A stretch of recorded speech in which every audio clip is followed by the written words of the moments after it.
உலகத்தில் எத்தனையோ பொண்ணுங்க இருக்கையில் ஜெஸி நான் ஏன் உன்னை லவ் பண்ணேன், அந்த மாதிரி நிறைய டெக்னாலஜி இருக்குது. நான் ஏன் சார் ஜாவாலேருந்து ஆரம்பிக்கணும்? இந்த உலகத்தில் எத்தனையோ மொழிகள் இருந்தாலும் ஜாவா என்றைக்குமே ஒரு ஸ்பெஷல் தான். அது ஏன் அப்படின்றத நம்ம ஸ்டோரிஸ், கேம்ஸ் இது மூலிமா தெளிவாக பார்த்துருவோம். அதுக்கு முன்னாடி ஒரே ஒரு விஷயத்தை நான் சொல்லி முடிக்கிறேன். ஜாவாவில் பிளாட்ஃபார்ம் இண்டிபெண்ட் அப்படின்ற ஒரு விஷயம் இருக்குது. அதனால தான் ஜாவா உலகம் ஃபுல்லாக பட்டி தொட்டி எல்லாம் கலக்குச்சு. நீங்கள் ஒரு சாஃப்ட்வேர் உருவாக்க போகிறீங்க அப்படின்னா ஜாவாவை விட பெஸ்ட் லாங்குவேஜ் எதுவுமே கிடையாது. இந்த உலகத்தில் எந்த ஒரு கண்டுபிடிப்பும் ஒரு பிரச்சனைக்கான தீர்வு தாங்க.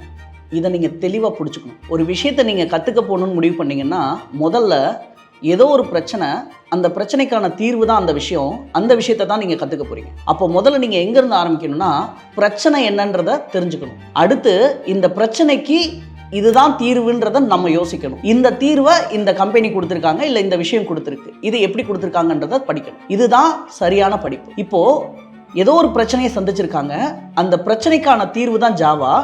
அதை சரியாக கொடுத்ததுனால தான் ஜாவா பட்டி தொட்டி எல்லாம் கலக்கிக்கிட்டு இருக்கு. கரெக்டாக? அது என்ன பிரச்சனை, அதுக்கு ஜாவா என்ன தீர்வு கொடுத்துச்சு, அதை பற்றி பார்த்துருவோமா? ஆரம்ப காலத்தில் ஒரு சாஃப்ட்வேர் எழுதணும்னு முடிவு பண்ணிங்கன்னா நீங்கள் ஏதாவது ஒரு ப்ரோக்ராமிங் லாங்குவேஜை வச்சு எழுதணும். அதில் அன்னைக்கு இருந்த ப்ரோக்ராமிங் லாங்குவேஜ் என்ன அப்படின்னா சி. இந்த சின்னு எடுத்துக்கிட்டிங்கன்னா விண்டோஸ் அப்படின்ற ஒரு ஓஎஸில் டர்போ சின்னு யூஸ் பண்ணுவாங்க. ஆனால் அதுவே லினக்ஸ்ன்ற ஒரு ஓஎஸில் ஜிசிசி அப்படின்னு யூஸ் பண்ணுவாங்க. இதே இது மேக் ஓஎஸில் ஒரு கோடிங் எழுதணும்னு நீங்கள் ஒரு சாஃப்ட்வேர் உருவாக்கணும்னு நினச்சிங்கன்னா அங்கே அப்ஜெக்டிவ் சின்னு ஒன்று யூஸ் பண்ணுவாங்க. இப்படி யூஸ் பண்ணுறதுனால டிஃப்ரெண்ட் டைப்ஸ் ஆஃப் சி நீங்கள் கற்றுக்க வேண்டியது இருக்குது. இப்போ இவ்வளோ சியை நீங்கள் கற்றுக்கிட்டு அதை வச்சு நீங்கள் கோடிங் எழுதணும். இப்போ உதாரணத்துக்கு வச்சுக்கோங்க, ஒரு டீம் ஒரு 100 பேரை எடுத்து ஒரு சாஃப்ட்வேர் உருவாக்கணும்னு முடிவு பண்ணுறேன். இந்த 100 பேர் யாராக இருப்பாங்க அப்படின்னா ஒன்று டர்போ சி தெரிஞ்சவங்களா இருப்பாங்க. இவங்கள வச்சு உங்களால் விண்டோஸ் அப்படின்ற ஒரு ஓஎஸுக்கு தேவையான சாஃப்ட்வேரை மட்டும்தான் எழுத முடியும். இப்போது உங்களுக்கு லினக்ஸில் சாஃப்ட்வேர் உருவாக்கணும்னு நினச்சிங்கன்னா, அதே சாஃப்ட்வேர் உருவாக்கணும்னு நினச்சிங்கன்னா இன்னொரு 100 பேரை ஹையர் பண்ணி ஜிசிசி தெரிஞ்சவங்கள ஹையர் பண்ணி நீங்கள் அதே சாஃப்ட்வேரை உருவாக்கணும். அதே இது மேக் ஓஎஸில் உருவாக்கணும்னு நினச்சா இன்னொரு 100 பேர். இப்போது இந்த இடத்துல உங்களுக்கு நிறையா பொருள் விரயமாகுது. கரெக்டாக? அந்த காலத்தில் இந்த பிரச்சனையை சந்திச்சாங்க.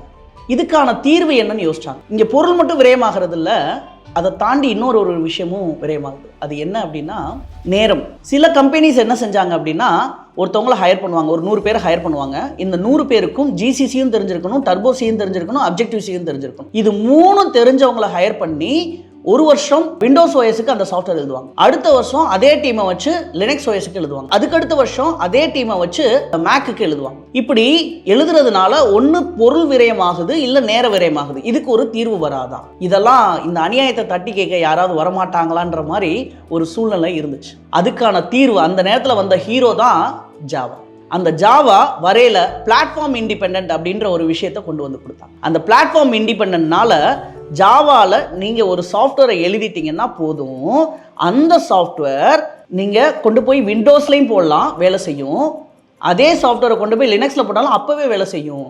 அதே சாஃப்ட்வேர் அப்படியே கொண்டு போய் மேக்கில் போட்டாலும் அப்படியே வேலை செய்யும். ஒரே ஒரு தடவை ஒரு அப்ளிகேஷனை உருவாக்கிட்டா போதும், அந்த அப்ளிகேஷனை எங்கே வேணாலும் கொண்டு போய் போடலாம். எவ்வளோ பெரிய விஷயம்! இதை கொடுத்தது தான் ஜாவா. இதனால தான் இந்த ஜாவா பட்டி தொட்டியெல்லாம் கலக்கு. ஜாவா அந்த பிரச்சனைக்கு தீர்வை கொடுத்துருச்சுன்றதை பார்த்துட்டோம். அப்போ ஜாவா அந்த தீர்வை எதன் வழியாக கொடுத்துருக்குன்னா பிளாட்ஃபார்ம் இண்டிபெண்ட் அப்படின்ற ஒரு விஷயத்து வழியாக கொடுத்துருக்கு. இப்போ இந்த பிளாட்ஃபார்ம் இண்டிபெண்டன்ட்னா என்ன சார், அதை எப்படி ஜாவா அச்சீவ் பண்ணுச்சு, ஜாவா வச்சு அதை எப்படி செஞ்சாங்க அப்படின்றத நம்ம நல்லா புரிஞ்சுக்கிட்டா தானே தெளிவான புரிதல் இருக்கும். இதை புரிய வைக்கிறதுக்காகவே ஒரு கேம் உருவாக்கியிருக்கோம். அந்த கேமை கண்டிப்பாக பாருங்கள், தெளிவாக உங்களுக்கு பிளாட்ஃபார்ம் இண்டிபெண்டன்ட்னா என்னன்னு புரிஞ்சும். இப்போது இந்த கேமை பார்த்தீங்கன்னா மொத்தம் 3 பேரை நிப்பாட்டணும். அதில் முதல் பேர் விண்டோஸ் ஓஎஸ், 2வது ஆள் பேர் லினக்ஸ் ஓஎஸ், 3வது ஆள் பேர் மேக் ஓஎஸ். இந்த உலகத்தில் மொத்தமே 3 ஓஎஸ் தான் நடப்பில் இருக்குது. அதில் விண்டோஸ் ஓஎஸ் அப்படின்னு எடுத்துக்கிட்டிங்கன்னா அவருக்கு இங்கிலீஷ் மட்டும் தான் தெரியுது. லினக்ஸ் ஓஎஸ் அப்படின்னு எடுத்துக்கிட்டிங்கன்னா அவருக்கு ஹிந்தி மட்டும் தான் தெரியுது. அதுவே மேக் ஓஎஸ் அப்படின்னு எடுத்துக்கிட்டிங்கன்னா அவருக்கு ஃப்ரெஞ்சு மட்டும் தான் தெரியுது. இப்போ என்ன இங்கே சட்ட சிக்கல் அப்படின்னா, எனக்கு தமிழ் தான் தெரியுது, நான் பேசுகிற தமிழ் மூலியமாக இந்த ஒரு ஓஎஸுக்கும் புரிய வைக்கணும். எப்படி சார் பண்ணலாம்? நீங்களே யோசிங்க. இது எப்படி பண்ண முடியும் அப்படின்னா ஒவ்வொரு ஓஎஸுக்கும் தனித்தனியாக டிரான்ஸ்லேட்டர் அமைக்கணும்.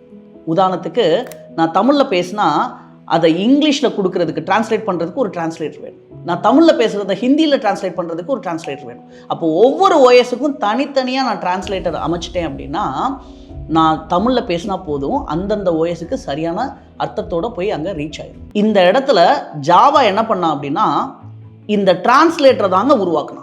அதாவது அவன் எழுதக்கூடிய ஜாவா கூட இந்த 3 ஓஎஸும் புரிஞ்சுக்கிறதுக்கு அந்தந்த ஓஎஸுக்கு தேவையான மாதிரி அந்தந்த ஓஎஸுக்கு தெரிஞ்ச மாதிரியான மொழிகளை டிரான்ஸ்லேட் பண்ணுறதுக்கு ஒரு டிரான்ஸ்லேட்டரை உருவாக்கினான். இந்த டிரான்ஸ்லேட்டருக்கு பேர் தான் JVM, அதாவது ஜாவா விர்ச்சுவல் மிஷின். இந்த ஜாவா விர்ச்சுவல் மிஷின் மூலியமாக தான் ஜாவா இந்த பிளாட்ஃபார்ம் இண்டிபெண்டன்ட் அப்படின்ற ஒரு விஷயத்தை அச்சீவ் பண்ணியிருக்காங்க.